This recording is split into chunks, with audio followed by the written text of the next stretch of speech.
Hey, this is Andy with Rocket City Pinball. Today I have for you my Chumline Airball suppressor for Jaws. So the problem here that we have is on this Chumline plastic, underneath here it's not supported in this region right here. So as you can see, while I push on it, you see it can flex down a little bit. So what is happening is as the ball rolls up the playfield and rolls onto this plastic, it flexes down slightly, and then as it flexes down, then the ball, as it crosses this slot here, then catches the far edge of the slot and launches airballs into the back right corner. This has been reported on all versions of the game, and it's been pretty consistent across most machines that this happens, and it's because it's not supported here.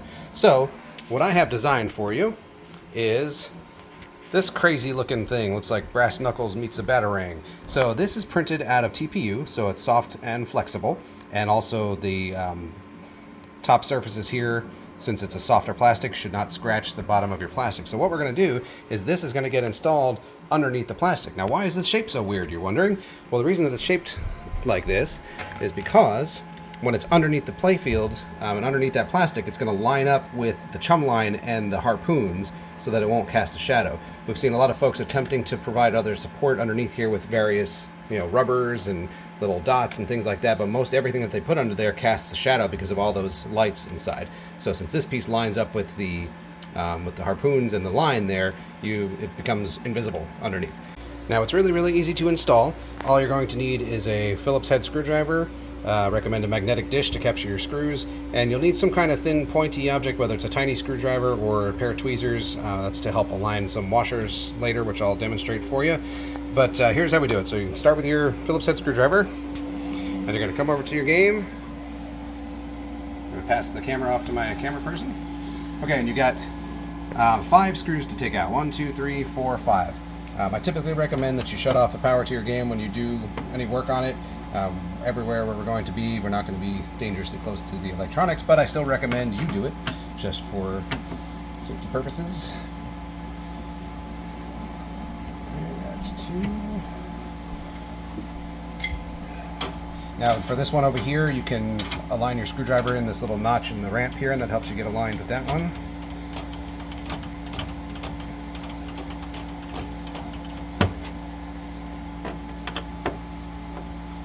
Oops, sorry.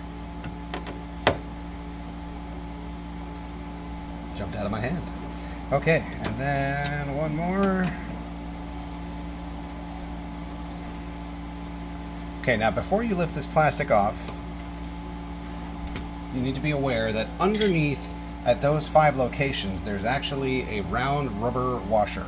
And so when you pick up this plastic for the first time, those washers may stick to the bottom of it, or they may stay in place. But you got to do it carefully, because if you knock any of them loose, you see the brown washer sitting there. If you knock any of them loose, they'll fall down underneath the playfield. They're easy to retrieve when they get down there, but you'd rather not have to go and retrieve them if you don't have to. Now before we go put my piece in, I recommend you just take those washers off of there, just to get them out of the way temporarily. So drop those in your dish as well. Okay. Now, next thing you're going to do is you're going to bring in your airball suppressor. Now these curved ends on the suppressor are intended to sit right in these ends here to help position it exactly where it's supposed to be. Just like this. So you see the rounded section on both ends fits in the rounded sections here, and that helps align the walls here to be exactly where they need to be. And if we look at it from this angle too, you see that I designed in some little notches in the top section here to allow for more light to travel back as well. But the whole idea is when the plastic comes in, it's going to sit on those washers, and it's going to sit on this surface here, so these surfaces will support the plastic in this area. Okay, so next thing you got to do is you got to bring in those rubber washers again and put them right back where they were. 1, 2, 3, 4. Now it's not as easy as just dropping the plastic back on.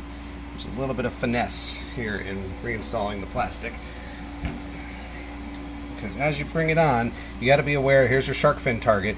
Now you may have to come in at a little bit of an angle like this and reach inside and just pull that target back so that you can clear the slot and lay it down gently right on top. So you should be able to have your target sitting free in the slot there like that. Now the next thing you're going to do is you're going to look straight down in your holes here, and you're going to see that the washers, those rubber washers, probably shifted on you a little bit. So bring in your little pointy screwdriver and just line those back up with the holes.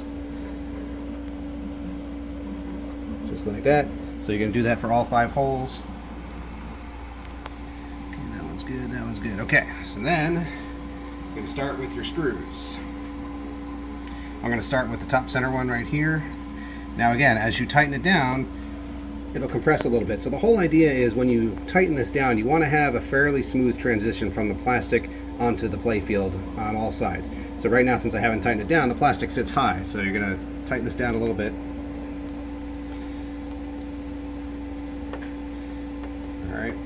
Now I'm going to put all 5 of them in first, and then we'll come back around and snug them down.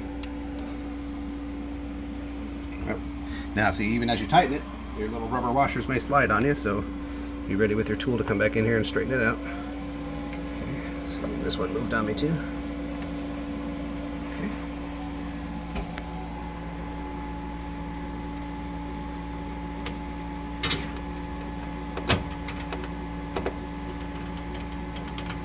So I'm just kind of getting them in, just set in place, and then we'll work our way back around and tighten them. And there it goes, it moved again on me. So this is why you need this tool. Okay.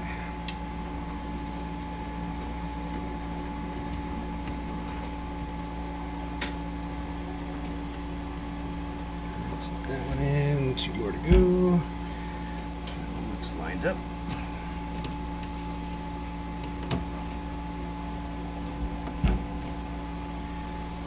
And that one moved.